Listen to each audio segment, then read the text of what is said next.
Hey everybody, hope you're having a great day. I am back again to do another Castle Rock review. This is Hulu's original show in the world of Stephen King, and it is episode 6, which is titled Filter. We are halfway in the season. We're more than halfway in the season now, but 2 days, I believe, before it premiered, they announced that the Hulu had already renewed it for season 2. So we're already going to get a season 2, which I'm very happy for. When I get into this review and I really actually talk about this episode, I'm just gonna say it straight out. I did not like this episode. There was only a few things I really could get behind. I'm not really liking the direction they're going personally, but it seems like I'm the only person that feels that way. I've read many reviews, watched many review videos, and it seems like a lot of people really enjoyed this episode, and that's awesome. I'm really glad for it, but it makes my review, I guess, different and maybe unique in its own way. But I'm glad for season 2 just because this is going to be an anthology series. They've already announced characters might come back from the first season, but it looks like it's going to be a totally new story in the town of Castle Rock. Probably a different time period, I would guess, as well. But I'm happy about that because I feel like all the questions have to be answered in an anthology series. So we have to know what's really going on at the end. And I feel like there's so many different questions in the show, and they haven't answered like any of them. So I'm really looking forward to a season 2, just because I love Stephen King. I just finished reading Misery for the first time, literally like last night. I finished it, and it was really good. So I'm gonna get right into it. I got 11 points for the episode. Like I said, it's episode 6. It's called Filter. 11, points or bullet points or whatever is normal for my videos. Usually it's like 10 to like 12 or 12. I think the last episode had like 13. But I'm kind of surprised because the first like 8, I felt like not really that big of a deal. Like I feel like I could really go through this quick, but I'm probably not. You guys know I love to talk. If you're watching my reviews, if you are taking your time out of your day to watch this review, I really do appreciate it. If you have been keeping up with the reviews, that's so nice of you. Thank you so much. And let's get right into it. So the episode opens up with Henry's dad being buried once again. The casket going into the ground where he originally wanted it. Henry originally wanted it. I believe his dad wanted it to be in like nature, in the wilderness or something like that. So his dad's being buried again, so he's having kind of a little funeral once again. But what to note about this? Two people have been, I guess, following and watching Henry. We've seen them, I think, in 2 different episodes. It is a white young gentleman and an older African American gentleman, and they have the biggest RV in the world. And if you're trying to hide from somebody, you probably shouldn't get this ginormous RV. But yeah, they're watching him. We'll get into them more later. We finally get to figure out who they are, so I was happy about that. Um, Alan is told by the kid that he has to find something. Pretty much, he has to find something to help save Henry's mom from her dementia in curing her. Basically, at the beginning of the episode, he says he's found it, but there's no way he can get it. And the kid said, "Time is her enemy." So he kind of was saying, "You better find it." I don't believe they had said exactly what it was, but we find out at the end of the episode, and I'll get to it, of course.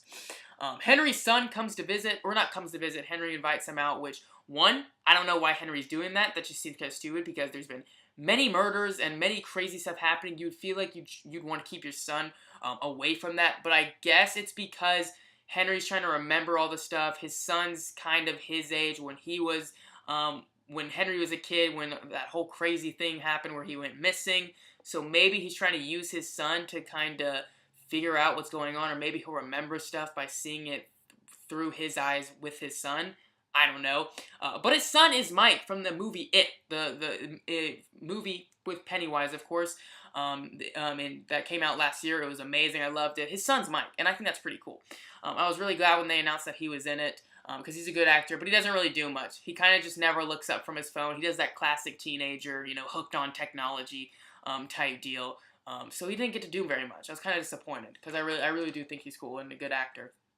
Next, we see the kid in that shed that he's got in the backyard of Henry's house. Henry goes to see what he's up to, I guess, and the kid's watching videotapes that his dad had filmed when Henry and him are walking in the wilderness. His dad's saying, "Do you hear the sound? Do you hear it?" Very spooky stuff. So Henry just turns off the TV. I feel like he would want to watch it though, and he kind of does the next few scenes in the episode. But I feel like he should be really like asking the kid, "Hey, what are you doing?" But he just kind of lets him do whatever, and I feel like that's kind of stupid. I feel like he'd be asking him, "Hey, why are you doing this? Why are you kind of a nutcase? Why do you not speak? Why do you speak in only like Bible verses and such?" But whatever. I feel like that'd be better dialogue than the crap they give Henry most of the time. So next, Henry ends up taking the kid to a mental institution. Juniper Hills, I think is what it's called. I probably pronounced that very wrong. It's in a lot of Stephen King novels. I believe it was in It. I believe Henry is that him? I feel like it's not just because our main character in Castle Rock's Henry, so I don't want to put them together. But the big bully in It, when he goes to a mental institution, I believe that's the one he goes to.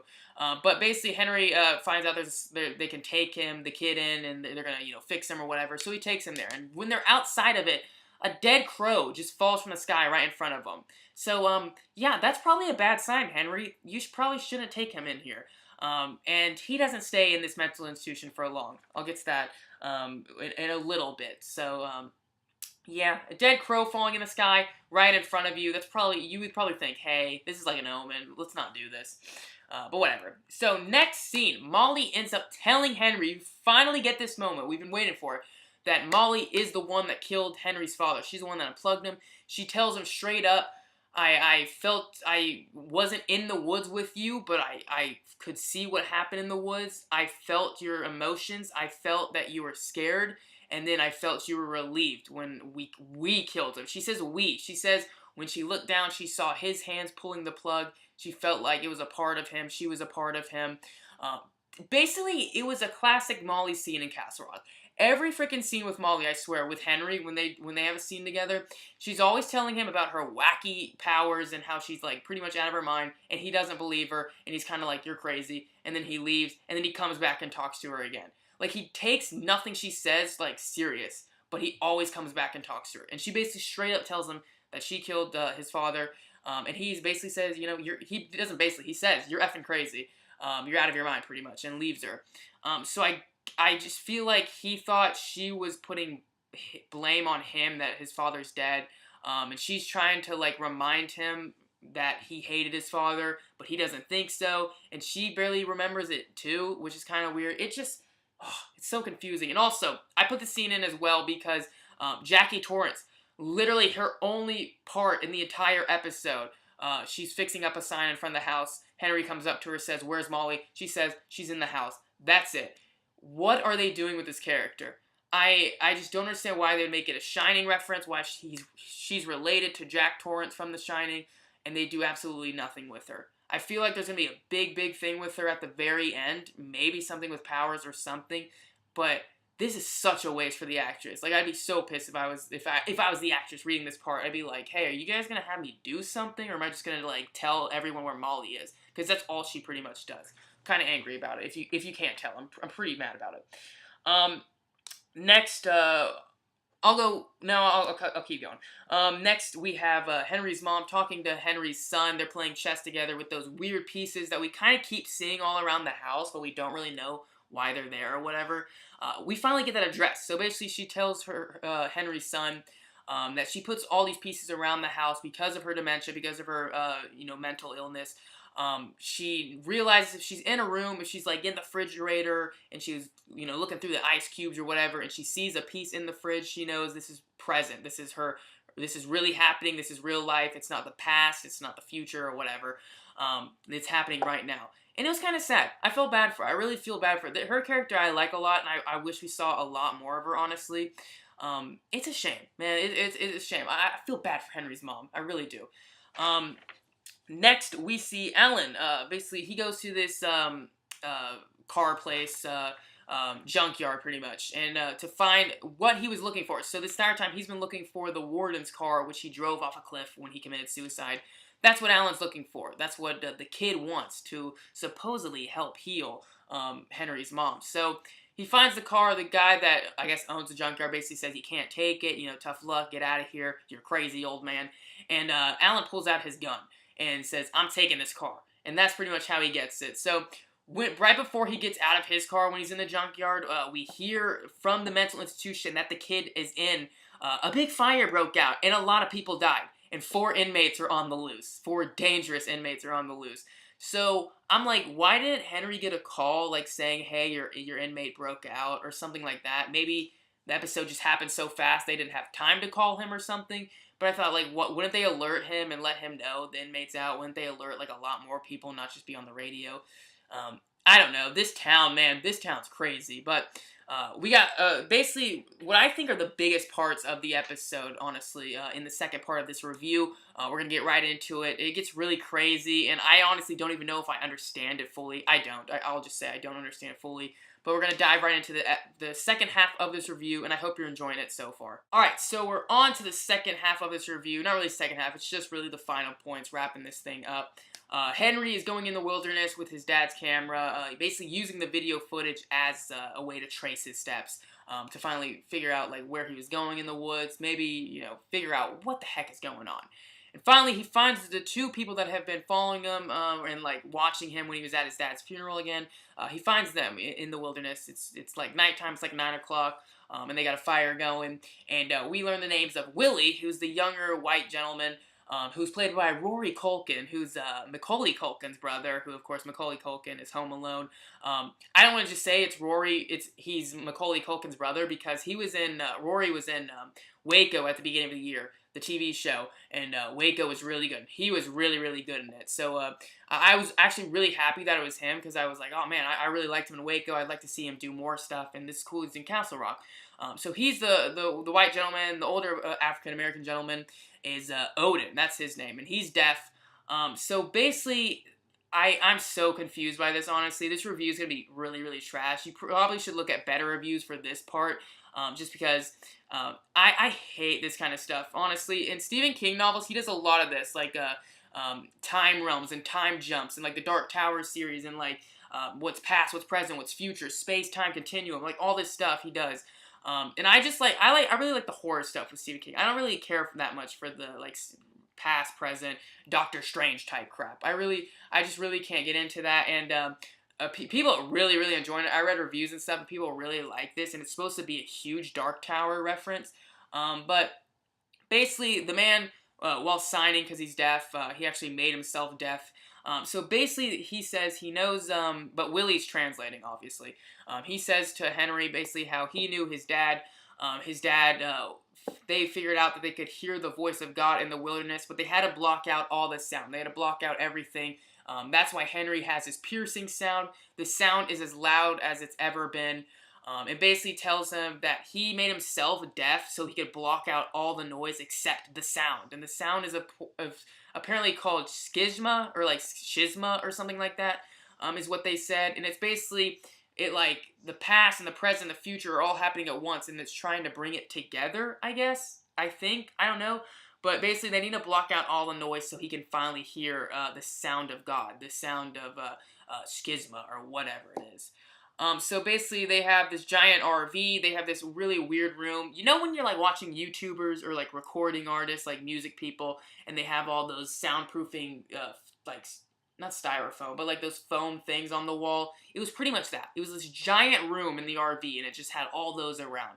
And so he says, when you enter this room, you hear nothing. It is totally silent. You only hear the voice of God. You only hear the voice of schisma, whatever. So basically, he ends up kind of trapping Henry in there. He pushes him in there and closes it. And Henry just hears a lot of stuff. And we see a lot of crazy stuff. He's basically freaking out, holding his head, screaming. We get images, quick images of his childhood, him being in the wilderness, him in that, like, bunker, like that basement or whatever. Just, like, all this crazy stuff. And we not only see crazy stuff from, like, Henry's past, but, like, weird images. Like artistic, like, volcanoes and, like, weird colors and stuff. Like, it was totally, like, trippy and weird, and I feel like that was the point of it. So obviously, I would like to I really want to hear what he really saw in the next episode. I'm sure he's going to talk about it. I'm sure he's going to go to Molly and talk about it, even though she told him she killed his dad, and he's just like, whatever.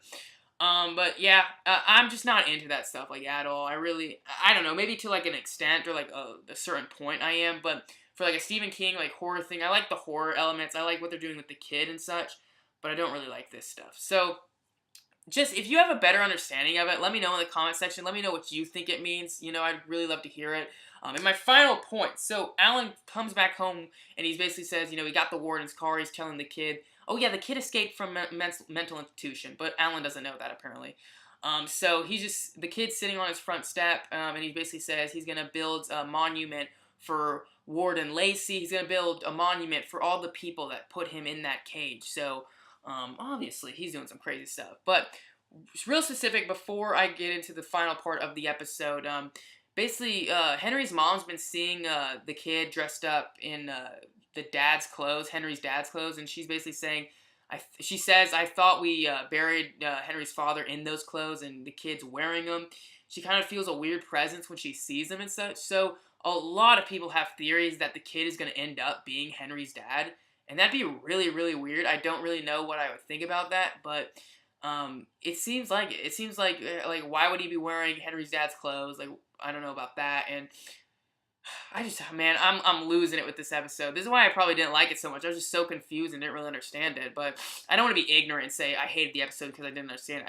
I just don't like that kind of stuff. I'd rather have like the horror and suspense elements. That's just me. But Alan's basically talking to the kid. The kid looks up at him and says, you know, why did you leave me in that trunk, in the warden's trunk? In last episode, we saw Alan as a sheriff in 1991 find Warden Lacey's car. He pulls him over. He opens the trunk, and the kid's in there. And the sheriff Alan left them in there. And I had an exact same question when I watched that episode, and I did this review last time. So why? He's sheriff of the town. Why would he leave a kid in the middle in a guy's trunk? That's just really creepy and stupid on his part. So basically, he's asked that. Alan looks down. He sees the kid's hand is like really bleeding heavily. And he says, you know, where's Ruth, Henry's mom? He runs into the house, searching for her. Things are knocked down. There's blood everywhere. There's music is going on. The little disc thing or whatever is playing, and it's playing on an endless loop. And it's just going on, and Ruth is nowhere to be found. He cannot find Henry's mom, and that's how the episode ends. So that stuff I like. Like, that ending, I was like, oh, dang, where is she? What did he do with her? Was this just a whole trick? Obviously, it looks like a whole trick with trying to get the warden's car. So he could have some alone time with Ruth, it looks like. But, yeah, I didn't like this episode that much, honestly. It was probably my least favorite, besides probably, like, episode 3. But hopefully we can get into better stuff next week, and hopefully we start getting answers to questions. And I really want to see the kid more. That's my biggest disappointment with this show. I like Bill Skarsgård a lot, and I would like to see his character so much more. Another negative, Jackie Torrance. I don't even know what the point of her character is. Molly, I really can't stand. The only people I really like are Henry and Alan. And I want to see more of Henry's son, Mike, from it, because he's just awesome. Let me know your thoughts. Let me know if you're enjoying it. Let me know what you think of all the schisma thing, whatever it is, and the sound or whatnot, nonsense. So, thanks so much for watching. I hope you enjoyed this video. I'd love to hear your thoughts. Thank you again so much for watching. I really do appreciate it. And as always, have a great day.